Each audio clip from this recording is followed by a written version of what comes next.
Oi pessoal, finalizando o nosso bloco da geometria analítica, no encontro de hoje nós falaremos sobre o estudo das hipérboles. Bom, o que vem a ser uma hipérbole? Uma hipérbole nada mais é do que o lugar geométrico de todos os pontos do plano, tais que, dados dois pontos fixos, F1 e F2, a diferença modular deste ponto P em relação a F1 e a F2 é constante, tá? Então você tem o seguinte, a diferença modular de P até F1, de P até F2 é constante.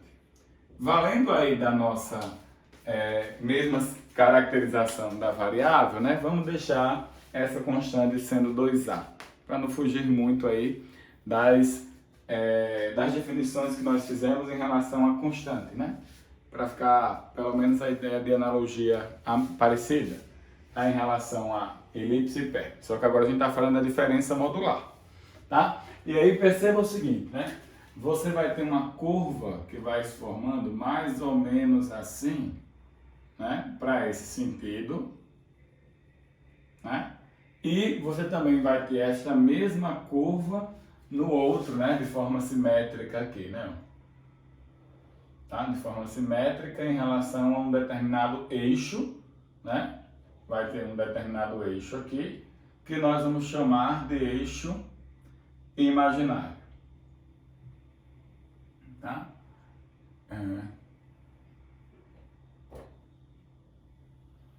E aqui estaria o teu P e a tua curva teria mais ou menos este movimento. Beleza? Tá, ok. Então aí está definido o lugar geométrico que nós chamamos de hipérbole. Bom, aparece agora as nomenclaturas, né, que a hipérbole traz consigo. Os dois pontos fixos aí é o que nós chamaremos de focos da minha hipérbole, né? E vamos admitir, tá? A distância entre eles ainda sendo, né, tendo a mesma nomenclatura da elipse, que é a distância focal, e admitindo como constante 2c, tá? Perceba também que, utilizando um pouco da analogia que você aprendeu lá da elipse, a gente vai ter um eixo que vai trazer os extremos da minha hipérbole, que pertence ao eixo que vai conter que esses dois pontos vão pertencer a ele, né? Nós vamos chamar esse eixo aqui, né, na verdade esse segmento que eu estou marcando aqui, tá, de eixo real, tá?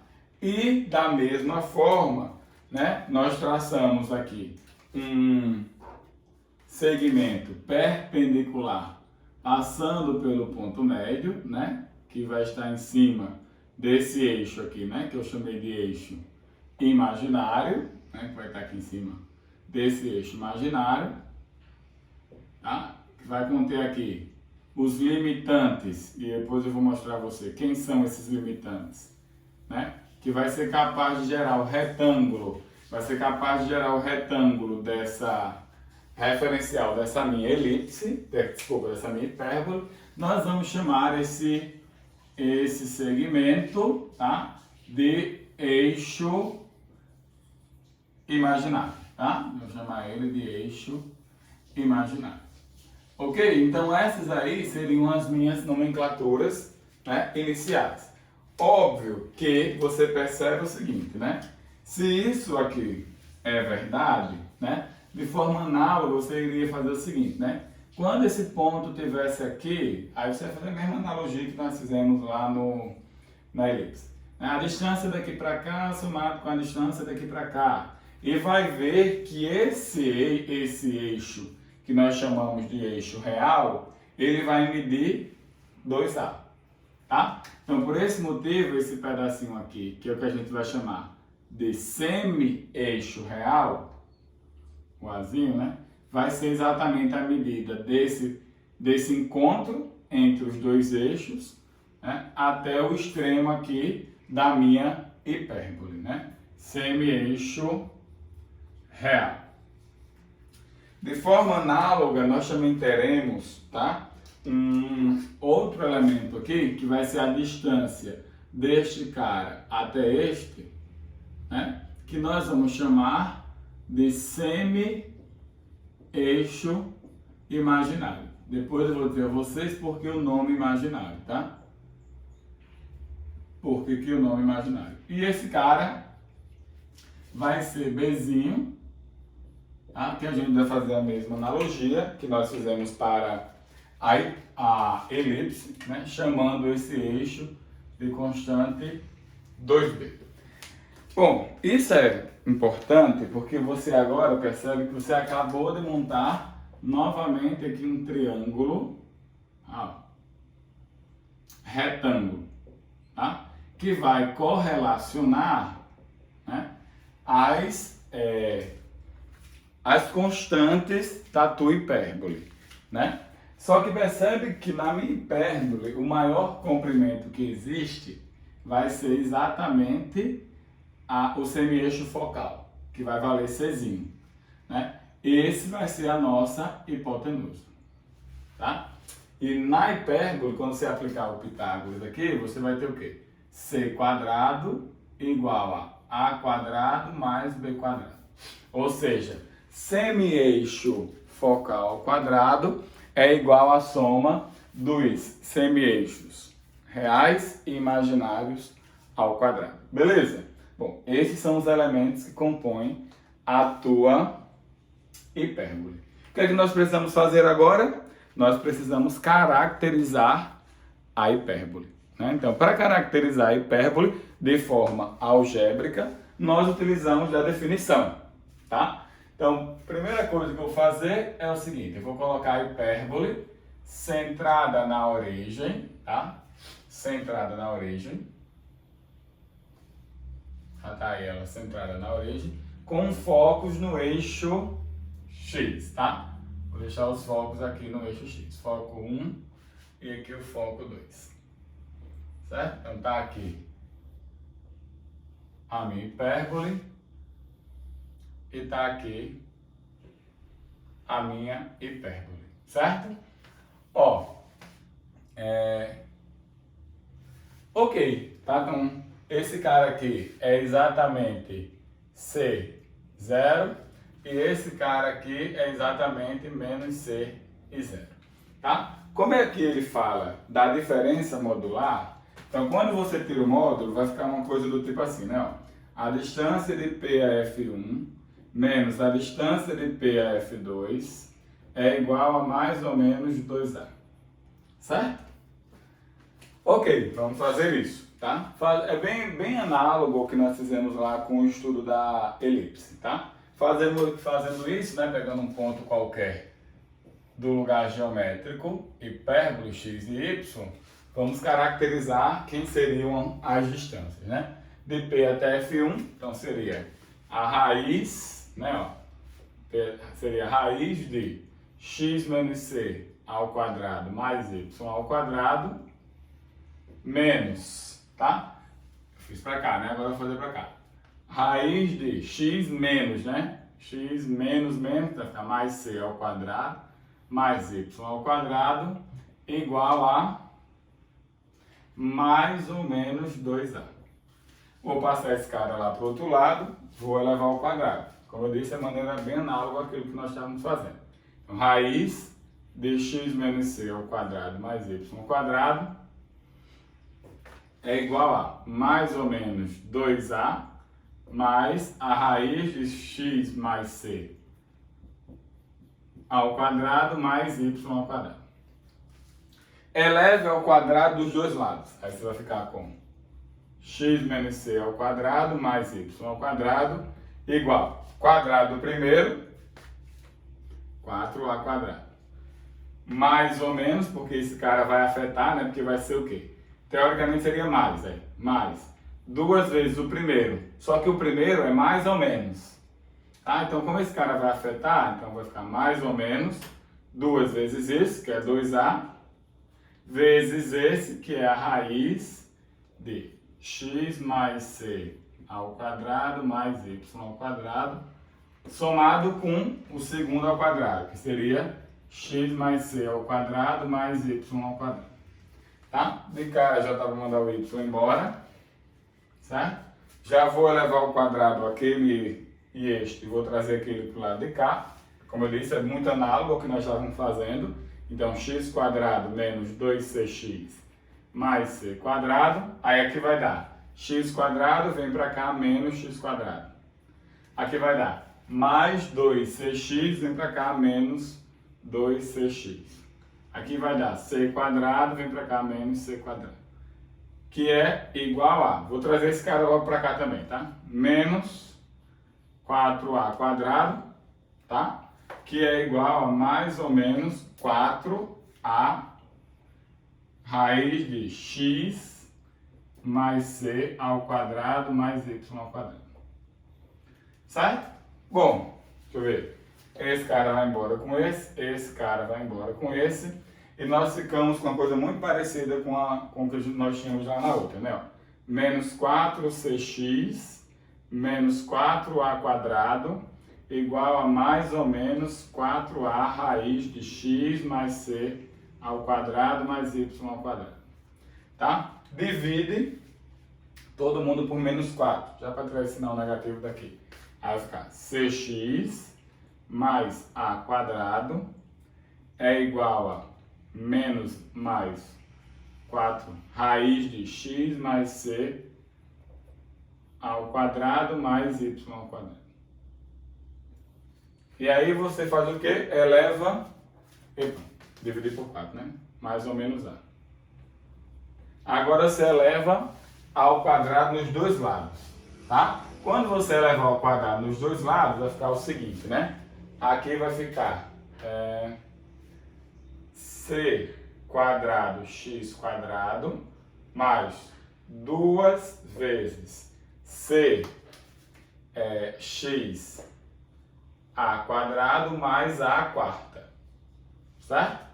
Que por sua vez é igual. Bom, aqui o mais ou menos vai embora, porque vai ficar ao quadrado, né? Vai ficar a quadrado vezes isso aqui ao quadrado. Só que aí a raiz vai embora. Então vou desenvolver logo aqui, tá? Ó, já vou multiplicando também, tá? Prestando atenção aí. Isso aqui é ao quadrado, a raiz vai embora. Vou desenvolver e vou multiplicar por a ao quadrado, beleza? Então vai ficar a quadrado vezes x quadrado mais 2 vezes x vezes c vezes a quadrado, tá? Então vai ficar 2 vezes c vezes x vezes a quadrado mais c quadrado vezes a quadrado mais y ao quadrado vezes a quadrado. Tá? Vamos ver se dá para simplificar alguma coisa. Esse cara aqui, né, ó, vai embora e não dá para simplificar mais nada, né? Vamos só organizar. E aí, ó, quem tem o x ao quadrado? Esse e esse. Já vou trazer para cá colocando x na evidência. C quadrado menos a quadrado x ao quadrado. Esse cara aqui que tem o y ao quadrado, vou trazer para cá, então vai ficar menos a quadrado y ao quadrado, que é igual ao quê? Bom, o que é que está lá? Lá está a quadrado c quadrado, e o que é que vai? Menos a quarta. Só que percebe o seguinte, aqui tu consegue colocar o a ao quadrado em evidência. Tá, coloca o a ao quadrado em evidência. O que é que vai sobrar? C quadrado menos a quadrado. Só, o que é c quadrado menos a quadrado? C quadrado menos a quadrado, olha para cá. Ó, c quadrado menos a quadrado é b quadrado, tá? Então, faz essa troca para mim. Ficaria assim. B quadrado vezes x ao quadrado menos a quadrado vezes y ao quadrado é igual a quadrado vezes b quadrado. Tá? Agora, divide aí, divide todo mundo por a quadrado, b quadrado, divide. O que é que tu vai achar? Tu vai achar b quadrado vai embora com b quadrado, fica x quadrado sobre a quadrado. X quadrado sobre a quadrado. Menos. Esse dividido por esse, a quadrado simplifica com a quadrado, vai ficar y ao quadrado sobre b quadrado. Isso igual a 1. Tá? E aí você acabou de mostrar o seguinte. A equação de uma hipérbole centrada na origem, com focos no eixo x, ou seja, o eixo x está sendo considerado o eixo real, tem a equação do tipo x quadrado sobre a quadrado menos y quadrado sobre b quadrado igual a 1. E perceba que o semi-eixo real está abaixo do x. Tá? O semi-eixo real está abaixo do x. Isso vai nos dar uma ideia para nós pensarmos de forma bem análoga com o que nós fizemos lá na elipse, as equações da minha hipérbole. Tá? As equações da minha hipérbole.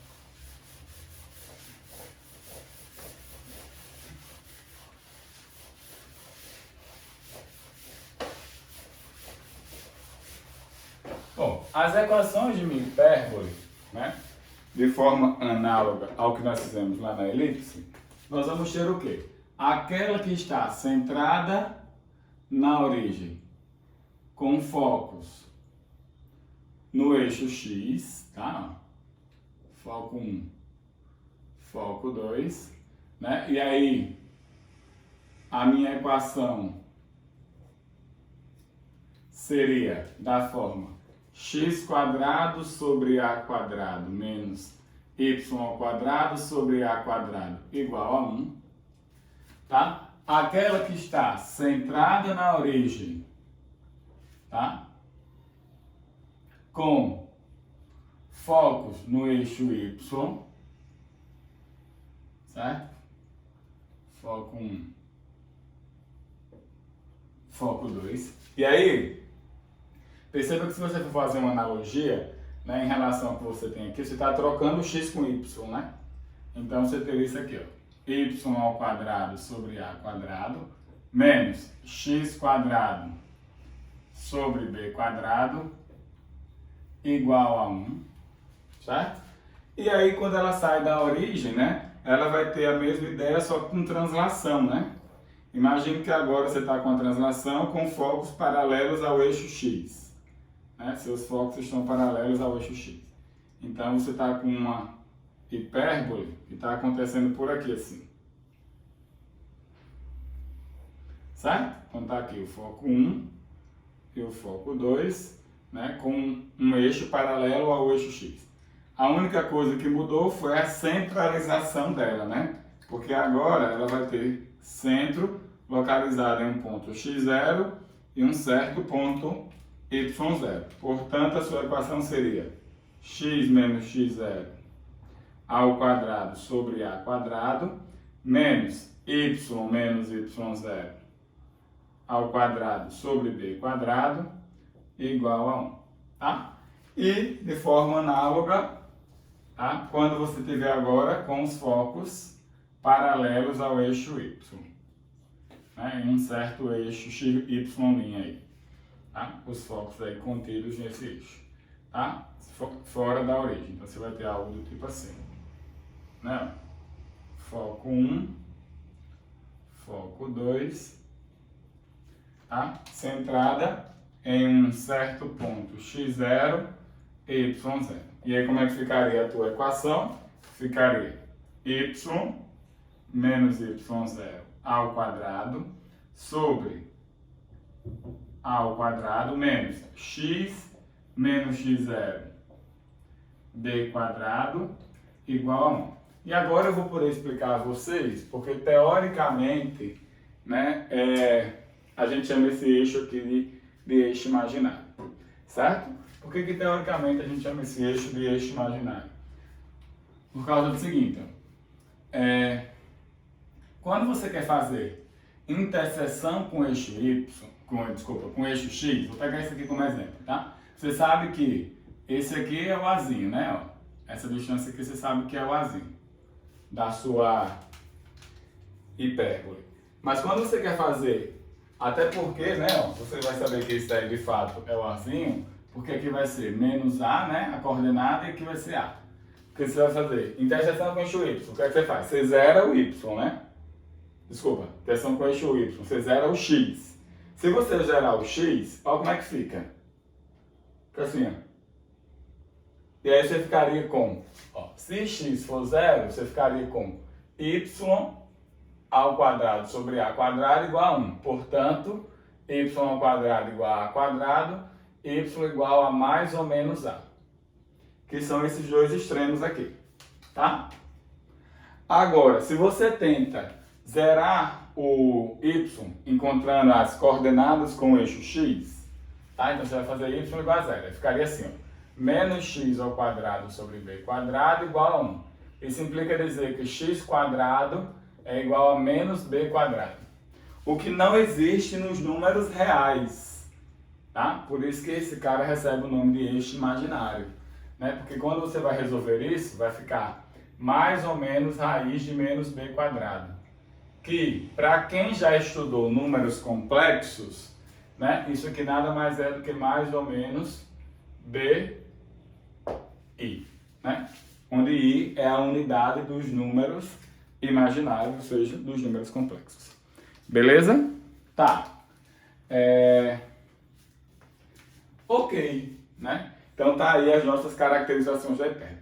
Agora uma coisa que a hipérbole traz que é muito importante, que é o estudo das assíntotas, tá? As assíntotas, elas vão ser responsáveis por fazer esta curvatura aqui da elipse, tá? Elas vão ser responsáveis por fazer esta curvatura aqui, ó. Elas vão fazer essa delimitação da tua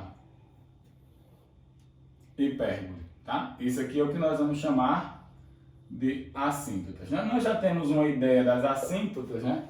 Pelo que nós já estudamos lá, nas nossas ideias de função, concorda? Nós já temos uma ideia bem interessante em relação ao estudo das assíntotas, certo? Para encontrarmos a caracterização de como as assíntotas se comportam, nós vamos fazer um estudo de uma das equações que compõe a minha hipérbole. Vejamos, peguemos esta daqui como uma representação para a gente fazer esse estudo. Aqui é o Bzinho, né? E aí é o seguinte, quando você pegar essa daqui e fizer o estudo, isola a variável y e vejamos o que vai acontecer. Então ficaria do tipo assim, x quadrado sobre a quadrado menos 1 igual a y ao quadrado sobre b quadrado. E agora faz o seguinte, multiplica tudo por b quadrado. Então tu vai ficar com algo do tipo assim, ó, b quadrado sobre a quadrado x quadrado menos b quadrado igual a y ao quadrado. Agora, coloque tira o MMC, vamos tirar o MMC. Então, tirando o MMC aí, ficaria assim, né?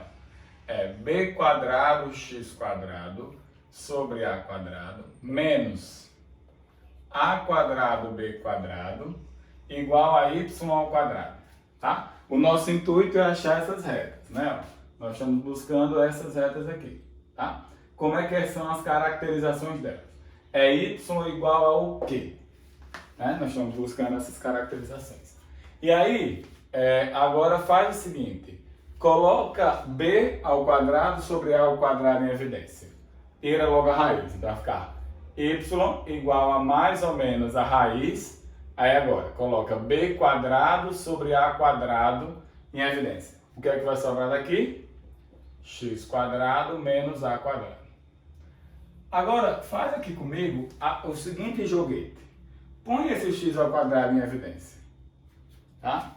Agora, se tu pôr ele em evidência, vai ficar algo do tipo assim. Y igual a mais ou menos raiz de b quadrado sobre a quadrado, que multiplica x quadrado, coloquei ele em evidência. Só que quando eu colocar ele em evidência, isso aqui vai ficar 1 menos a quadrado sobre x quadrado. Né? Porque quando você desenvolve, né, ele volta a ser o que era isso. Por que a gente está fazendo isso? Porque é o seguinte, imaginemos, né, que nós peguemos um certo x e fazemos ele crescer bem muito. Tá? Que é o que acontece quando você vai fazendo a curva da tua hipérbole, tá vendo? Faz ele crescer bem muito. Quando você vai fazendo esse x crescer bem muito, obviamente ele é ao quadrado, e aí pouco importa o lado que você está pegando, né? Se você está pegando para lá ou para cá, porque o quadrado vai deixar ele sempre positivo, tá? Então não vai fazer muita diferença se você está pegando do lado para a direita ou do lado para a esquerda, por causa do ao quadrado. O que é que acontece? Esse número aumentando muito, essa divisão vai para onde? Vai para zero. Cada vez que esse número aumenta, menor vai ficando esse número. Então a tendência é que isso aqui vai para zero. Tá? No momento em que o x vai para mais ou menos infinito. Tá? Quando o x vai para mais ou menos infinito, isso implica dizer que o número a quadrado sobre x quadrado se aproxima de zero. E como esse número se aproxima de zero, né, então nós ficaríamos com a seguinte caracterização. Y igual a mais ou menos b quadrado sobre a quadrado vezes x quadrado vezes 1. Porque vai ficar 1 menos 0 cada vez que esse cara aumenta muito, né? Cada vez que o x aumenta muito. Então, vezes 1 não vai fazer diferença. Então você achou os formatos de tua assíntota. As assíntotas da hipérbole, ela sempre vai ter o formato de mais ou menos b sobre a vezes x. Onde b é o semi-eixo imaginário, o a é o semi-eixo real. Tá? Então essas são as caracterizações das assíntotas de tua hipérbole. Então todas as assíntotas de tua hipérbole também têm esse formato. E a excentricidade, né, a excentricidade que nós já definimos lá na elipse, ela também é definida como C sobre A. Só que analise aqui comigo. C é a distância daqui até o foco. E A é a distância daqui até o extremo do eixo real da minha hipérbole. Só que C sobre A vai resultar sempre em um número que é maior que 1. Tá? Então, toda curva que tem excentricidade maior que 1 é uma hipérbole. Beleza? Tranquilo? Bom, aí está caracterizada a hipérbole. Agora, uma coisa interessante que eu vou mostrar agora a vocês na exemplificação é o retângulo da hipérbole que traz para a gente tudo isso. Né? Ele vai correlacionar os semi-eixos reais e imaginários, as assíntotas quando elas estão ou na origem ou deslocada, tá? Com tudo isso que nós aprendemos da representação geométrica e algébrica dele. Beleza? Então vamos lá para a gente fazer esse nosso exemplo e aí encerrar, né, o nosso estudo das hipérboles. Tranquilo? Bora.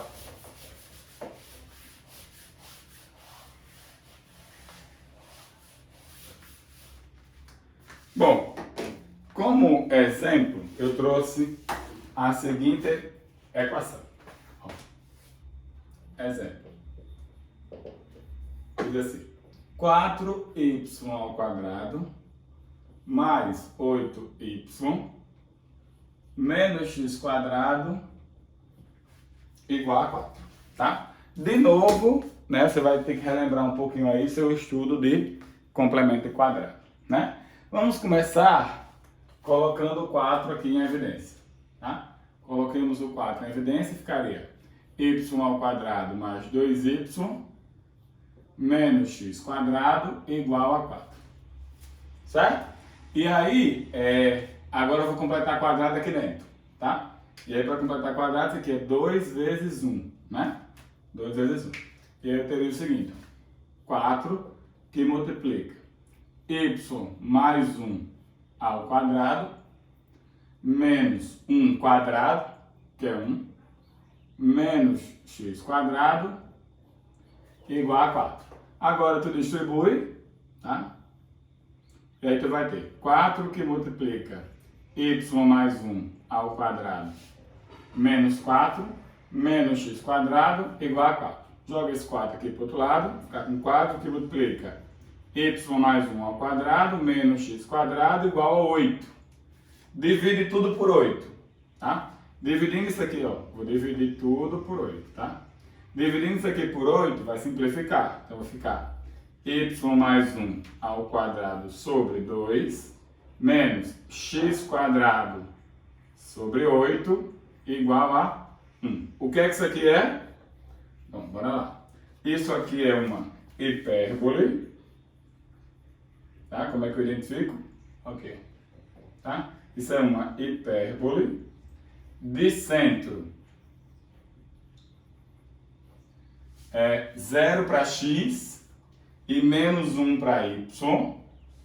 Tá? 0 para x e menos 1 para y.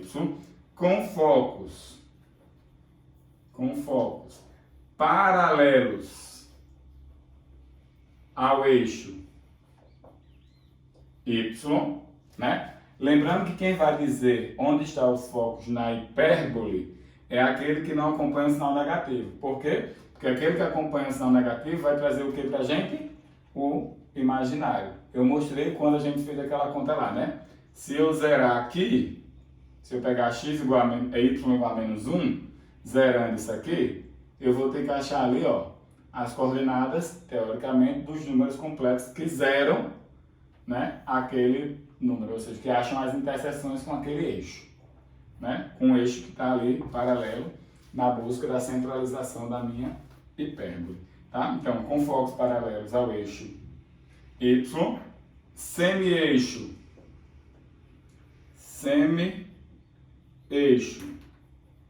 real, né? Lembrando que aqui, ó, quem traz o semi-eixo real, aquele que está com os focos. Esse cara é o semi-eixo real. Só que aqui ele aparece ao quadrado, né? Então aqui vai dar raiz de 2. Então semi-eixo real valendo raiz de 2 e semi-eixo e semi-eixo imaginário. Quem traz os semi-eixos imaginários? Aquele que está acompanhado pelo sinal negativo da tua hipérbole, né? Que no caso é esse cara aqui. Lembra que aqui ele aparece ao quadrado, né? b quadrado igual a 8, b igual a 2 raiz de 2, certo? Então você teria aqui eixo imaginário igual a 2 raiz de 2. Bom, vamos tentar desenhar isso. E aí agora eu vou falar do retângulo, né, que delimita a nossa hipérbole. Vamos lá? Bom, tá aqui meu eixo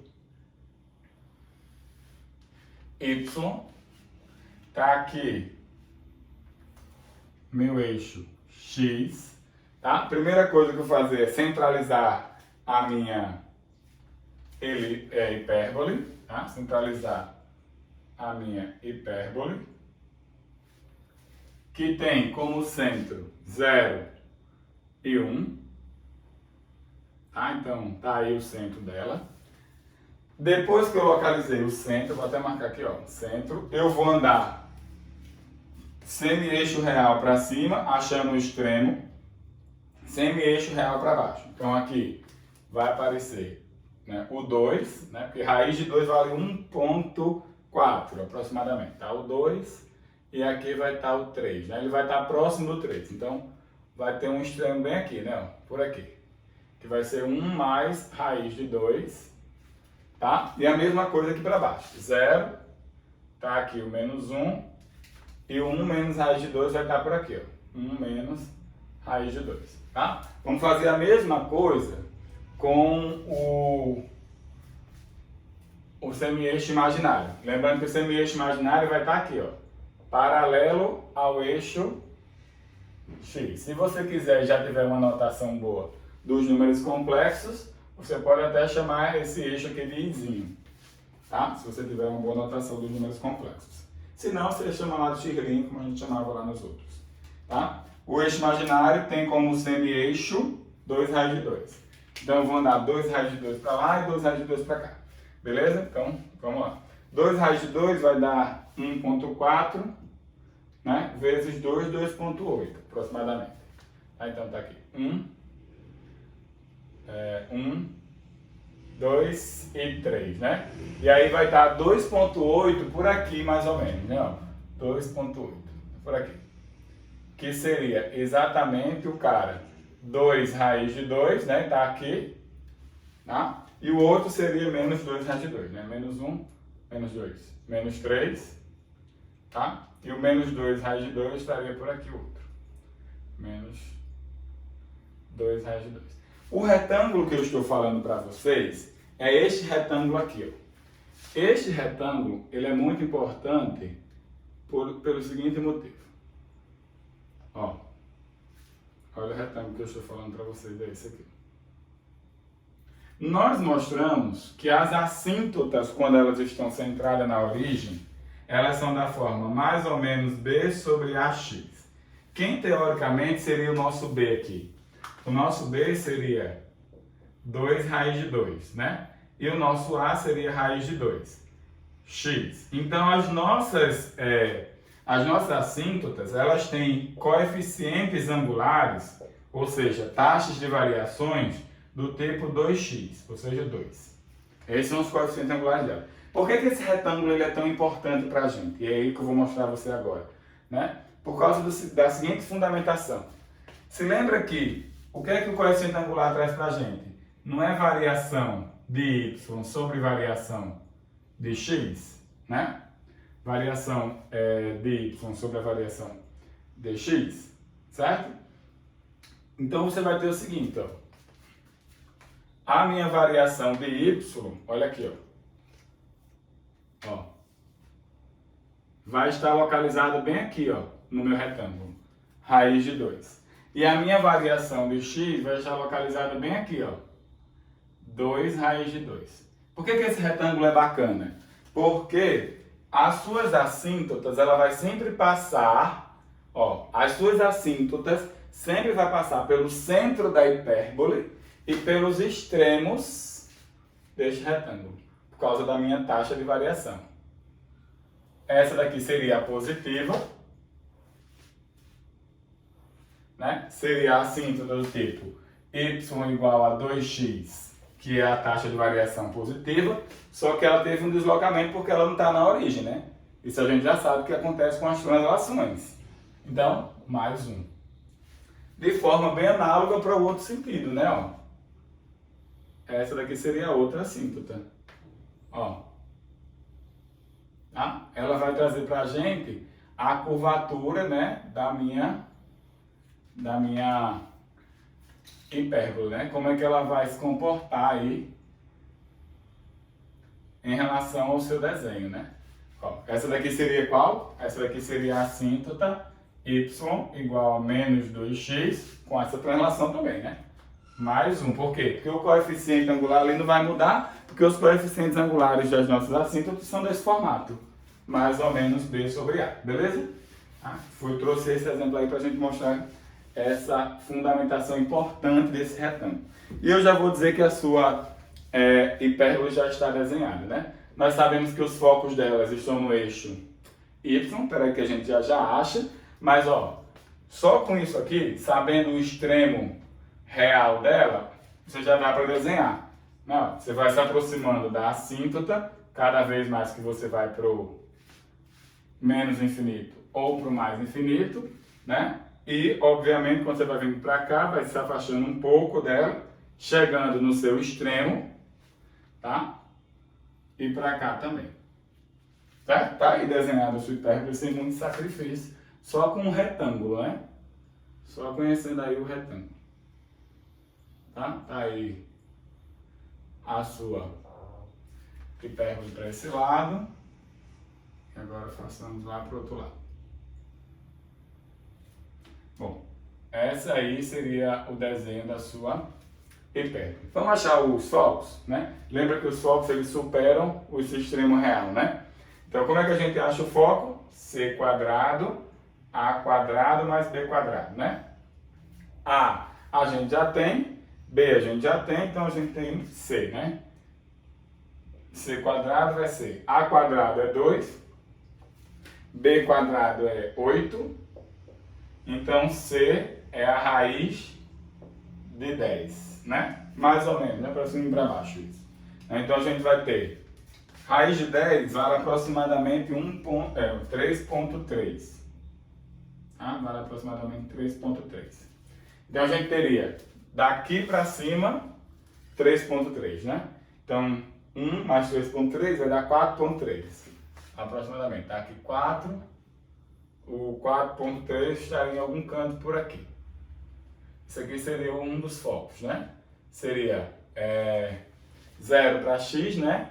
E no eixo y ele seria 1 mais raiz de 10.